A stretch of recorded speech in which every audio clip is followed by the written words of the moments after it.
we are trying to better describe distribution, occurrence, and abundance of southern tessellated darter in Florida. They're imperiled species. And really there's not a whole bunch known in Florida about where they occur. They've only been found historically in 6 locations. Those locations have all been in the Ocklawaha River Basin. So anyways, this species there's an isolated population in Florida, and they are not known to occur again until you get to Ocklawaha River Basin in Georgia. With this management plan being written and not much known about where they're at in Florida, we've decided to actually go out and target the species. We're kick seining.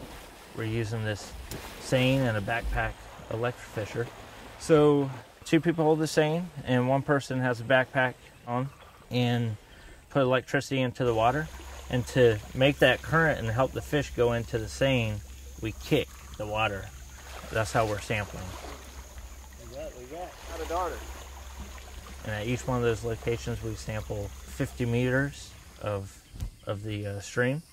Then we take habitat parameters like velocity and substrate and depth and stream width.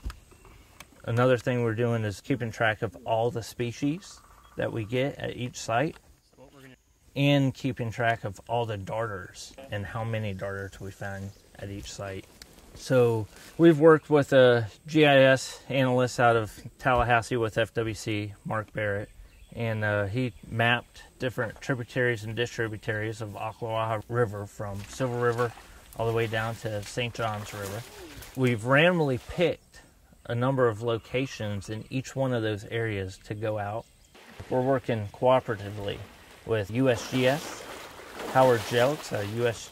Geological Survey in Gainesville, and Jim Austin out of University of Florida. People are helping us out up in Georgia and then South Carolina and North Carolina. They are collecting tessellated darters. We are going to compare the population in Florida to those populations.